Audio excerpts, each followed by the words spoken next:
यहाँ पर उपस्थित आप सभी को मेरा प्यार भरा नमस्ते और धन्यवाद कि आपने अपने मत जो कि मैंने हिंदी के लिए आप लोगों से पूछे थे, आपने प्रस्तुत किए। हमारे भारत की राष्ट्रीय भाषा को लेकर मैंने आपसे पूछा और सबसे बड़ी हैरानी की बात यह है कि मेरे व्यूअर्स में से 60% यानी कि 60% लोग जो हैं वो कर्नाटका से हैं, लेकिन उनमें से किसी एक इंसान ने भी कन्नड़ा को राष्ट्रीय भाषा के रूप में नहीं चुना। अब आप सोच सकते हैं कि कन्नड़ा क्यों राष्ट्रीय भाषा नहीं हो सकती। उनके दिमाग में भी कुछ होगा। यहाँ तक कि कुछ लोगों ने संस्कृत को हमारी राष्ट्रीय भाषा बनाने के लिए चुना। अब बात तो सही है, संस्कृत को हम कहते हैं कि वो सभी भाषाओं की जननी है, तो संस्कृत भाषा राष्ट्रीय भाषा क्यों नहीं हो सकती। लेकिन संस्कृत भाषा को राष्ट्रीय भाषा नहीं बनाया गया।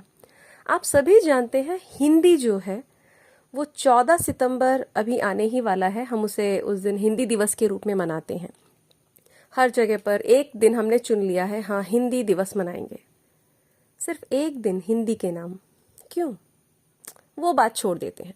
हम यहाँ पे बात करते हैं कि राष्ट्रीय भाषा कौन सी होनी चाहिए थी या कौन सी होनी चाहिए। आप लोगों को पता है 1949 यानी कि 1949 14 सितंबर को हिंदी को राजभाषा के रूप में चुना गया था।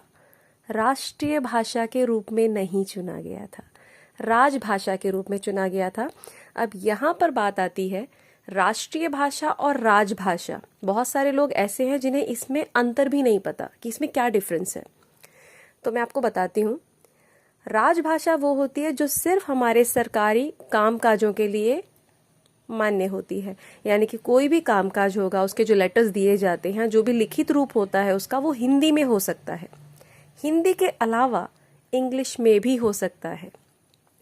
इसके साथ साथ राष्ट्रीय भाषा जो होती है उसका मतलब होता है कि पूरे देश के लोग उस एक भाषा को समझते हैं, लिखते हैं, पढ़ते हैं, यानी कि वो उस भाषा को बोल सकते हैं, समझ सकते हैं और लिख सकते हैं, जो कि हमारे देश में अभी भी हिंदी को लेकर संभव नहीं है। अब हिंदी अगर राष्ट्रीय भाषा बननी चाहिए थी, क्यों नहीं बन पाई, इसके पीछे भी एक तथ्य है। संसद के अंदर एक समय पारित हुआ था जब, तो वहां पर क्या हुआ कि अनुच्छेद 343 में कहा गया कि देवनागरी में लिखी हुई जो हिंदी है वो अब हमारे लिए राजभाषा के रूप में कार्य करेगी, लेकिन राष्ट्रीय भाषा के रूप में नहीं अपनाई जाएगी। कब तक? जब तक देश के सभी लोग हिंदी ना सीख जाएं। तो तब तक के लिए अंग्रेजी भाषा को भी कार्य में शामिल किया जाए।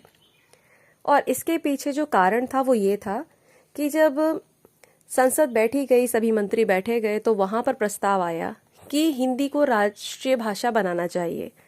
तो खास तौर पर जिन लोगों ने उसका विरोध किया वो दक्षिण भारतीय थे, जिन्हें हिंदी का उस समय ज्ञान नहीं था।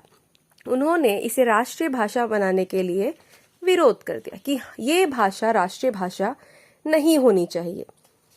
तो ये हुआ कि इसके अलावा कौन सी भाषा होनी चाहिए, तो उसके ऊपर चर्चा बहुत ज़्यादा चली, लेकिन एक निर्णय नहीं निकल पाया। तो जब निर्णय नहीं हुआ तो उसके कारण अब ये हुआ कि भाई किसी भी तरह का उस समय जो परिस्थिति थी वो अनुकूल नहीं थी, क्योंकि देश का विभाजन हुआ था, बहुत सारी चीज़ें साथ में चल रही थी। तो अंत में निर्णय लिया गया कि ठीक है, राजभाषा के रूप में इसे कार्य करने देते हैं, और जब तक सभी लोग हिंदी ना सीख जाएं तब तक इसे राजभाषा ही रहने दिया जाए। और बाद में राजनीति इतनी अच्छी हुई कि इसे राष्ट्रीय भाषा बनने का मौका ही नहीं मिला, और आज भी हम लोग एक भाषा को लेकर लड़ रहे हैं। आज भी हमारे देश के पास एक राष्ट्रीय भाषा नहीं है। हर देश के पास उसके लिए एक नेशनल लैंग्वेज है, लेकिन सिर्फ हमारे पास ऐसा नहीं है। बहुत ही अजीब बात है, बुरा भी लगता है। लेकिन अब बात आती ये है कि राष्ट्रीय भाषा अगर हो तो कौन सी हो और क्यों हो। ये रीज़न जो है, इसका जो कारण है, वो मैं आपको अपनी दूसरी वीडियो में देती हूँ। ये तो मैंने सिर्फ आपको ये बताया कि हिंदी को राष्ट्रीय भाषा क्यों नहीं बनाया गया। तो अपनी नेक्स्ट वीडियो में आपको बताऊंगी कि कौन सी